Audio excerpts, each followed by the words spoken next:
Cara, quando eu começo a bater palma, eu já fico entusiasmado. Eu falei, puta, deve ser pra mim.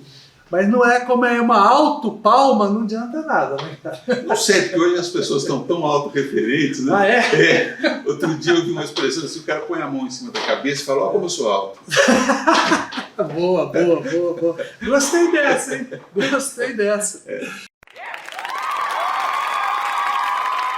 Nosso colher de chá hoje é com o escritor e médico Marco Antônio Fabiani. Ele está com uma nova obra, né? É O Lugar das Cinzas. Li, é muito gostoso, vale a pena. Depois eu vou deixar no descritivo aqui no nosso vídeo, onde você pode encontrar esse livro e comprar, obviamente, tá? Porque também é importante. E eu gostaria de conversar um pouquinho com você, Marco, que faz, assim, um tempo já que você escreve alguns livros bacanas, hein? Tem um outro que vocês poderiam ver também, que é um Bourbon para Faulkner, que também eu li, tem até um vídeo, vou deixar no descritivo aqui, que ele fala sobre esse livro. E olha, é uma obra também que realmente vale muito a pena. Mas antes da gente falar desse livro, por que você começou a escrever? Olha, isso acho que não tem muita explicação, né? Eu sempre fui um leitor, eu tive o hábito de ler desde criança por gostar. Lia gibi, eu sempre li muito, né? E as histórias sempre foram uma coisa, e talvez por eu ser muito perna de pau, não tinha muito espaço para jogar bola, essas coisas. Isso não é justificativo, porque eu sou perna de pau e eu nunca escrevi um livro.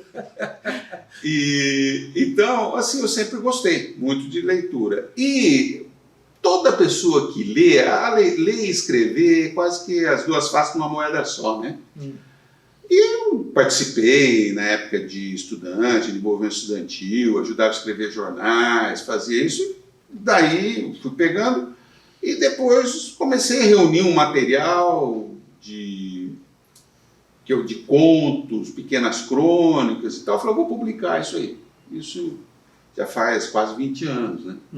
Aliás, o meu mentor, não sei se ele gostaria que eu falasse, foi o Capucho. Nelson Capucho. Grande também poeta. Poeta, escreve uma figura muito maravilhosa. Eu passei para ele e falei, Capucho, então ele tem responsabilidade. Ele olhou e falou, não, tá legal, acho que tem e tal. Aí eu comecei a publicar e uma coisa puxa a outra, e é uma coisa que eu sempre gostei. Sim. E tá aí, no 6º livro. 6º livro, isso que eu ia te perguntar. Quais são os outros que você O que eu publiquei em 2004 chama-se Trilhas do Fogo, tá? Que é uma coletânea de contos bem simples, que pegou contos que eu escrevia na época de universidade, uma coisa bem ancestral. Depois tem um outro que chama Contos de Pau e Pedra, que é uma outra coletânea de contos. Depois tem Histórias de um Norte Tão Velho, que é uma coletânea de contos também que tem muito a ver. Eu escrevo muito sobre esse norte do Paraná, né? É o meu repertório, vamos dizer assim. E depois eu fiz um primeiro romance, que foi de 2013, que chama-se A Memória é um Pássaro Sem Luz. E depois o Bourbon, e agora esse outro romance aí, que é O Lugar das Cinzas. Você é médico, né? Cardiologista. Os pacientes que você atende no dia a dia, e obviamente muitos deles você acompanha por muito tempo, também te dão subsídios para os personagens? Olha, a medicina é um posto de observação da condição humana muito privilegiado. Porque as pessoas, quando elas buscam um auxílio médico, você tem todas, assim, tem as histórias das mais tristes possíveis até as mais felizes possíveis. Né? Isso dá uma dimensão. Eu não tenho um paciente ou uma pessoa assim, não, mas as histórias que as pessoas trazem servem de referência. Né? Eu atendi, fiz serviço de saúde público muito tempo, atendi SUS e tal, e esse contato com o que nós vamos dizer assim, esse brasileiro, tá certo? Que é uma pessoa simples e que tem ali, é muito enriquecedor, né? Te dá, então eu digo que sim, que a medicina... Aliás, grandes mestres da literatura são médicos, né? O Guimarães era médico, Ou um que faleceu até recentemente, como Acilis Clear, era médico, o Chekhov era médico. Quer dizer, eu acho que tem no seu lado mais humanitário, você tem essas vertentes, você consegue ver isso daí, né? Eu fico imaginando, o cara chega, te conta uma boa história, você fala, não, espera só um pouquinho, deixa eu anotar o que você está falando, que eu acho que aqui vira alguma coisa que mesclado com esse outro pode virar um personagem assim, é mais ou menos isso. Eu acho que todo personagem, os caras falam, esse personagem aqui não é tal pessoa. Não, não é tal pessoa. Sim. Porque o personagem é uma coletânea, você tem a voz de um tio seu que você põe no personagem, né? Você tem o olho de um sujeito que você conversou com ele, tinha um jeito estranho de olhar. Sim. Você vai montando. Eu falo que todo personagem é um pouco um Frankenstein, né? Você vai costurando coisas e forma uma pessoa. Então, evidentemente que você lembra de situações, de pessoas, um jeito de andar, um jeito de falar, uma história engraçada, uma sabedoria. Eu gosto muito dessa sabedoria popular, que vem muito despida, é pura experiência de vida, né? Sim. A pessoa vem e te conta isso, ele elaborou por ele observar e fez isso de uma maneira muito simples e muitas vezes muito profunda. Sim. E eu sei de muita gente que faz as rezas e faz benzimento que entende muito mais de medicina que você, né? Você já pegou paciente assim que fala, não, mas olha, tem uma vizinha que faz um benzimento que resolve qualquer entupimento de veia. Tem uma coisa que até eu levei muito tempo para entender o que era. Não sei se você já ouviu falar, que é um tal de garrafada. Já ouvi falar. A garrafada. Olha, o cara estava bem, estava mal, estava meio fraquinho, veio uma garrafada lá de São José do Rio Preto. Sim. Garrafada de São José do Rio Preto faz milagres que você não imagina. O cara melhorou, fez tudo isso.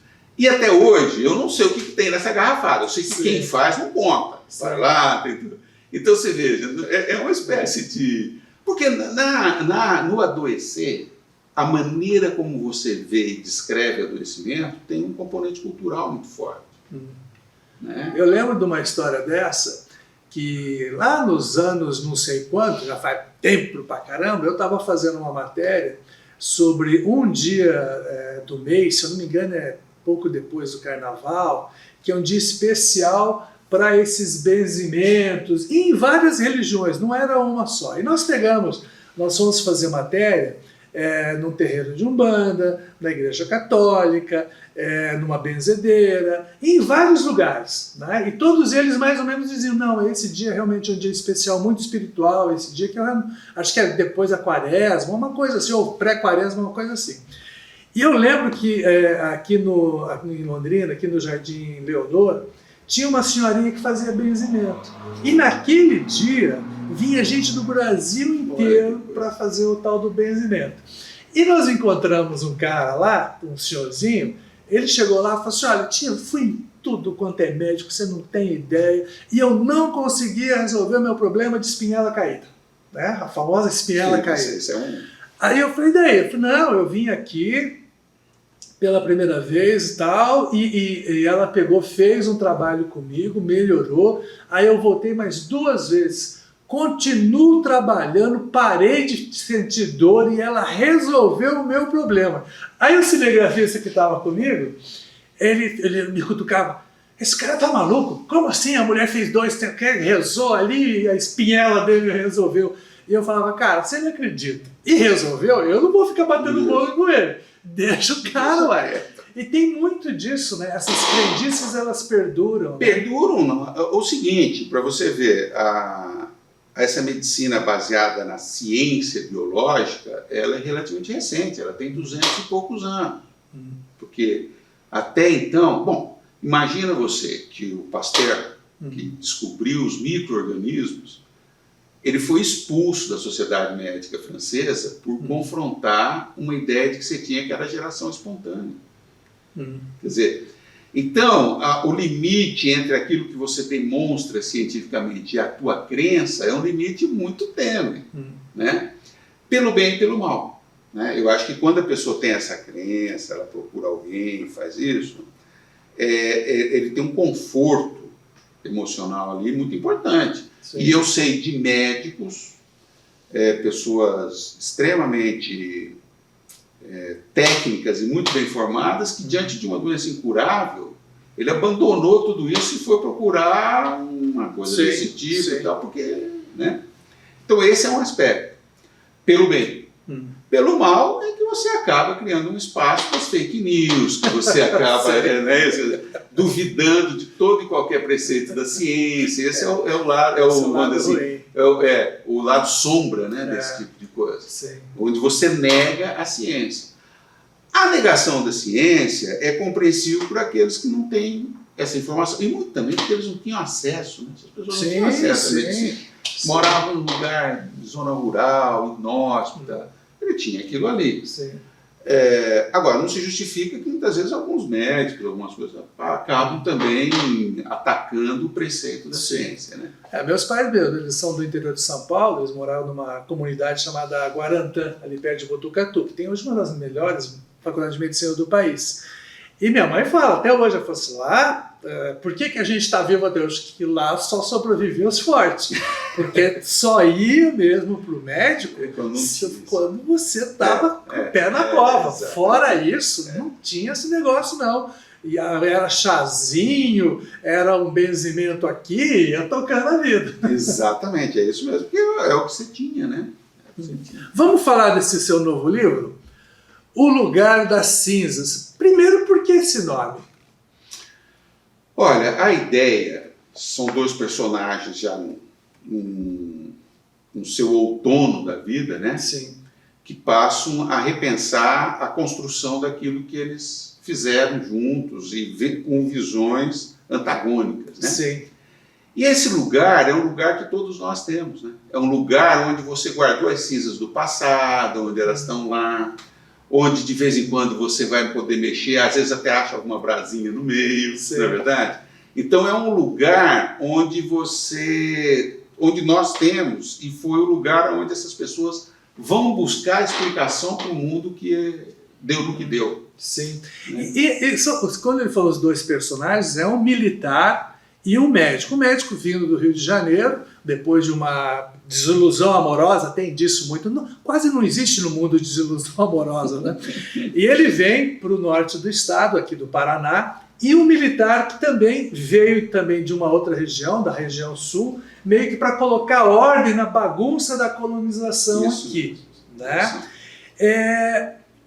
Como é que você pensou esses personagens? São personagens que você conhecia realmente alguns deles? Ou você criou esses personagens? Não, foi assim, esse médico não existiu, é um personagem puramente ficcional e tal, né? Esse militar, ele é inspirado em todas essas regiões, você tinha sempre um militar valentão. Sim. Na verdade, uma figura temida, com traços, até hoje, né? Traços de crueldade, esse tipo de coisa. Esses dois personagens são duas pessoas até que fazem assim, é uma espécie de, diante de uma realidade que se constrói, como é que você intervém nela? Né? Você pode intervir pela mão estendida ou pela espada. Não é verdade? Quer dizer, e são essas duas visões antagônicas, né, que são personagens que são antípodas, né? Que eles olham para o mesmo fato e descrevem e veem de maneiras completamente diferentes. Né? E eu acho que aí, se você for ver, isso também é uma coisa que acontece na nossa vida. No dia a dia mesmo. No dia a dia, né? Você está sempre diante disso. Uma visão punitiva, uma visão que você acha que só a disciplina, a lei e a ordem, se fala muito, é que você coloca as coisas nos eixos, e uma visão mais humanitária, inclusiva, que você faz. Esses dois personagens, eles vão se construindo, o ambiente é o norte do Paraná, né? Que eu acho que é uma espécie de uma vertente cultural meio que específica no país, tá certo? Nós temos aqui essa cultura do café, que pega o Norte Velho, vem aqui, Londrina hoje é uma capital, parte do sul de São Paulo, o pessoal que veio da antiga Sorocabana, teus avós, teus pais, vieram aqui, E isso foi criando uma visão de mundo, eu acho. Eu acho que o Norte do Paraná tem um jeito de ver o mundo, tá certo? E foi em cima disso que foi construindo essa, que é uma reflexão. Sim. E tem um pouco também quando a gente era mulher, que assistia muito, né, a conquista do Velho Oeste, lá pelos americanos, aquela coisa toda. E, na verdade, vamos dizer, o desbravamento de uma região que antes era só mato, sempre tem um pouco disso de heroísmo, de lendas, e isso vira realmente bons temas para um livro. Perfeitamente, é isso daí. Se você for ver, porque é uma saga, né? Exatamente. É uma saga. Nós não tivemos no Brasil uma experiência de uma guerra sanguinária, vamos dizer assim, como teve os Estados Unidos na Guerra da Secessão, Sim. que marcou profundamente civil, uma guerra civil, e nem tivemos uma guerra no nosso território, como tem no país europeu, Itália, Alemanha e tal. Então, mas eu acho que, porque isso também cria situações em que você, né, são os homens levados aos seus limites. Né? Sim, sim. E você imagina assim, uma pessoa vem aqui para esse norte do Paraná, cara, era só mato. Ele vem aqui, ele compra um lotezinho de terra, ele vai enfrentar tudo isso, as intempéries, tem aqueles, né, não é isso? Quer dizer, e é essa atmosfera, vamos dizer assim, que eu tento reproduzir nisso daí. E é sempre quando você falou das visões, eu me lembro muito às vezes eu dou uma palestra assim, e vem sempre aquela coisa do jornalismo, né, que as informações têm que ser exatamente verídicas e etc. E na verdade, cada pessoa, ao ver um fato concreto, ela interpreta de uma forma diferente. Perfeito. É uma coisa banal, um acidente de carro, 2 carros envolvidos. Cada motorista tem uma visão diferente. As pessoas que estavam por perto têm outra visão. E às vezes chega o pessoal do trânsito e faz lá aquela planilha deles e tem outra muito diferente ainda, né? Exatamente. Então é muito diferente você, além do fato concreto em si, houve um acidente, 2 carros bateram. Fora isso, você constrói, né, uma narrativa. É verdade. É isso aí, é a literatura. Não é isso? Quer dizer, outro dia eu vi um historiador falando, eu não me lembro quem foi. Ele estava dizendo o seguinte, ele falou, estão querendo transformar a história em ciência. Você vai matar. Porque a história não é ciência. Você vai, as causas e efeito. Não. A história é narrativa. Sim. Os grandes historiadores desde a antiguidade, eles descrevem os fatos e os grandes historiadores têm textos maravilhosos. Sim, sim. Por isso que os caras falam sempre dessa diferença entre a história e a ficção. Elas têm sempre um caminho meio parecido, Sim. porque como é que você vai fazer disso uma ciência exata? Né? E eu acho que mais do que isso tem uma coisa curiosa, né, que a maioria das coisas, elas não acontecem planejadamente. Né? Elas são, às vezes, é um monte de situações que são banais e que se transformam numa outra realidade. Tem uma história que eu acho maravilhosa, diz que os violeiros, né? Diz que violeiro passa metade da vida afinando a viola. Sim. E a outra metade tocando com a viola desafinada. É mais ou menos isso. Você planeja na hora do vamos ver. Exato. Por exemplo, vamos pegar aqui a maior cidade da nossa região, que é Londrina. Né? Quando a empresa veio colonizar, ela mais ou menos delimitou os lotes e tal, começou a fazer a venda. Havia um planejamento inicial, né, pelo menos um rascunho inicial do que poderia ser, mas a partir daí virou outra coisa. E todo dia virou outra coisa. Exatamente. Né? Então você não tem esse controle. E às vezes eu percebo que a história ela quer organizar, né, dar uma organizada nisso, e apontar motivos que às vezes são ficcionais, na verdade. Exatamente. Você entende também dessa forma? Eu também entendo. Eu entendo sim. Eu acho que a história... O Aristóteles tem uma coisa que ele fala que a história diz as coisas como foram. e a literatura como você gostaria que fosse. Eu acho que esse caminho é um caminho que se entrelaça. Sim. Lógico, você vai ter as explicações, eu acho que não é tão simples assim. Mas às vezes, se você quer conhecer como foi um país ou um povo uma determinada época, talvez você veja melhor lendo um romance do que uma história organizada sobre isso, né? Eu percebi uma coisa, o médico que você está aqui, ele teve uma desilusão amorosa no Rio de Janeiro, né? Veio para o norte do Paraná, tá? E você não cita mais assim, outros envolvimentos amorosos dele. Né? Por quê? Foi uma decepção tipo radical mesmo? Ele fala isso, né? Ele fala, olha, eu preferi viver sozinho. Um pouco chato isso aí. É chato, mas ele era. A gente faz isso, ele era uma pessoa solitária, né? Você vê que ele teve. Toda a relação que ele tem é com aquela pessoa que cuida dele lá, uma senhora que trabalha com ele e com a vida da cidade. Ele era uma pessoa afetuosa, uma pessoa que fazia suas relações, mas ele não quis mais reconstruir uma família. Tanto que tem quando ele conversa com o Major, né? Sim. Que o Major teve uma relação intensa, extremamente amorosa e afetuosa com a mulher e com a filha, né? Isso. Apesar de ser um homem cruel.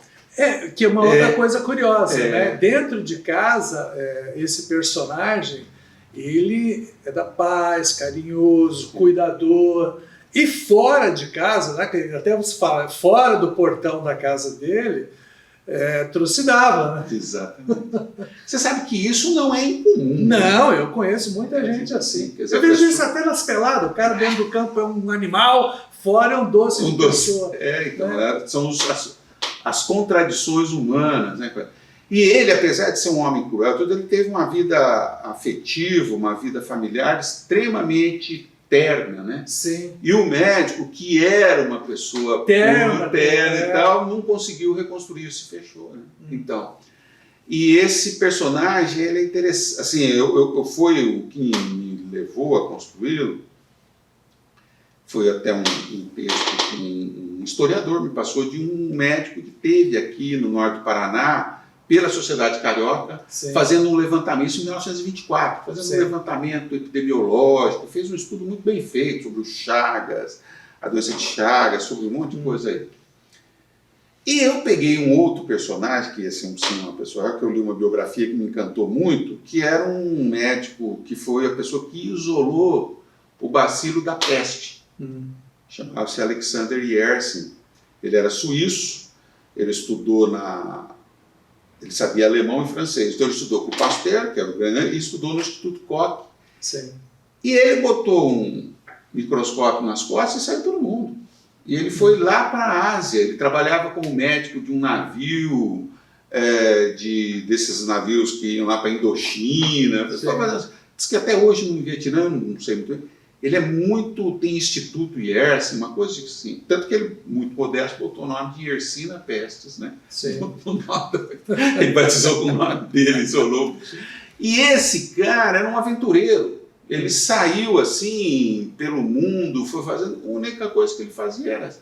Então eu falei, puxa vida, de repente um sujeito que sai do Rio de Janeiro, que era nos anos 20, 30, você não existia São Paulo, né? Exatamente. São Paulo era dos anos 50 também. Você tinha ali um instituto, era o conhecimento. Era a capital do país. Capital do país e era mais, como é que eu vou dizer, cosmopolita, né? A gente deixa tudo isso para se embrenhar num lugar que era isso aqui. Quer dizer, só mesmo uma vontade de fugir daquilo tudo que representou, né?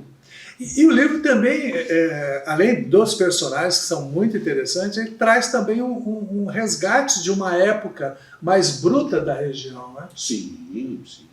Você vê esse personagem que é o porqueiro, né? Sim.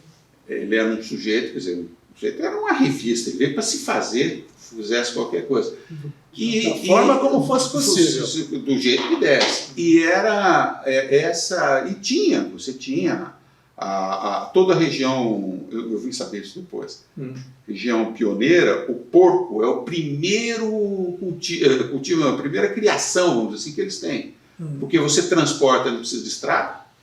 Pois é, você sabe que, olha só interrompendo um pouquinho, esses dias eu estava conversando com alguém de uma cooperativa e a pessoa falando sobre porcos, ela falou assim, o bom do porco é o seguinte, que um gera 3, 4, o valor de cada porco, ele te dá mais ou menos uns 3 ou 4 valores seguintes, quer dizer, é muito rápido você conseguir ganhar dinheiro com a criação de porcos. Isso mesmo.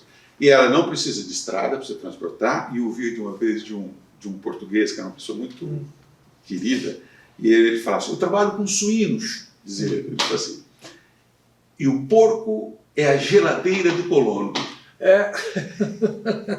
Que ali ele tem tudo, ele tem a proteína, ele tem a banha, ele tem a sobrevivência tudo, dele, está tudo ali. E era uma figura que eu vendi para lá, porque era um Matarazzo, né, que vinha comprar banho. A praça de comercialização de porcos aqui em Londrina, se não me engano, tinha vários, mas era ali perto da Mariquigós, ali naquela região, ali parece que tinha uma praça onde o pessoal trazia e comercializava e depois eles levavam para ser vendido assim. E é um resgate mesmo, essas coisas, em toda a zona pioneira, elas têm uma espécie de padrão, né, que você vai fazendo. Que são as alternativas que se tem, né? E muita gente que já passou dos 50 vai conseguir lembrar das histórias dos pais e dos avós sobre a colonização aqui da região, né? Isso é muito bacana, porque ele cria aquele sentimento de assim, eu pertenço a esse lugar aqui. Né? Exatamente. Esse é um sentimento que eu tenho. Eu nunca saí do Norte do Paraná, por coisas da vida, enfim. Acabei saindo lá do Norte Velho, de Ribeirão Claro, vim aqui para estudar, fiz a faculdade, acabei ficando por aqui. Então, toda vez que eu vou escrever, não é que eu decido escrever sobre isso. É o repertório que eu tenho. Como é que eu vou escrever, por exemplo, sobre um jangadeiro do Nordeste? Não é uma ideia morar uns 3, 4 anos em Jericoacoara, por exemplo. Quem sabe? Mas eu não vou lá para escrever, né? Mas acaba virando. Então, quer dizer, o que eu tenho são essas histórias que você tem, né? De gente que veio, que tem referências aí lá no Norte Velho, lá na minha cidade, quando os gaúchos, que na Revolução de 32 ocuparam a cidade para ir brigar na beira do Paranapanema. São histórias isso que é interessante da literatura, que são histórias que elas vão contadas, dá a impressão que você vai ilustrando, quando chega para você já chega pronto, já chega um texto literário. E você tem quais os projetos aí? Porque, obviamente, o cara termina, a capa, inclusive, a capa lindíssima, eu adorei essa capa. Losnak. Marquinhos Losnak. Então, capa linda. Terminou o cara fala, não, vou descansar. Puta, mas eu tô com uma ideia. Né? O que você tem já engatilhado aí? Olha, assim, agora no momento tá meio vazio, né? Porque lancei agora esse livro, foi em maio, estamos trabalhando e tal. Eu tenho alguns projetos, algumas coisas de escrever um texto dramatúrgico, mas ainda está muito embrionário, sabe?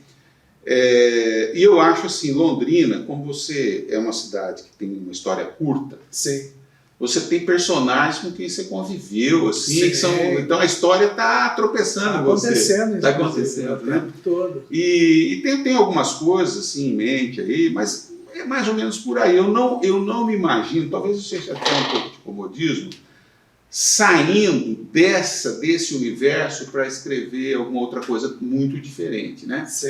E eu acho que aqui a gente está o tempo todo com essas duas interfaces. Você tem uma interface rural, antiga, que está por aí. Você sai do centro de Londrina, pega um raio de 70 quilômetros, você vai estar vivendo, vai encontrar gente vivendo como se vivia... Com certeza vai. Não é isso? E você tem uma face urbana, que é uma face que ela está olhando para as grandes cidades, shoppings, um padrão de consumo e tal. E eu acho que essas duas interfaces, elas geram, como é que eu vou dizer assim, geram ideias muito bacanas para você conversar sobre isso. E essa evolução brutal também na tecnologia, né, ela é um contraponto com quem tem um pouco mais de idade. Né, porque alguns acompanharam, porque estão no dia a dia, aquela coisa toda, mas tem gente que... Eu lembro que eu fui fazer um trabalho um grupo de médicos, e eu falei, a gente podia fazer um podcast e tal. Aí o médico olhou para mim e disse, mas o que é um podcast? Aí eu falei e tal, e eu falei assim, então, e a gente pode mandar os vídeos pelo WhatsApp? Ele falou, vamos pensar muito bem sobre isso. Eu falei, por quê? Porque tem médico que não gosta de celular, odeia porque fica o tempo todo apunhando, tá indo no aparelho fixo, não sei se a gente vai chegar com essa comunicação para ele. E eu achei curioso, né, porque a medicina, ela é essencialmente científica, né? Em busca de novidade, de informação, de coisas novas e tal. E há esse outro lado, né, do dia a dia, digamos assim, daquele arroz com feijão que você é obrigado, por exemplo, você é cardiologista. Obviamente você deve receber ligação o tempo todo. Sim. Que também, eu falei, puta, deixa esse telefone aqui, porque chega uma hora que eu também preciso dormir em paz e tal, né?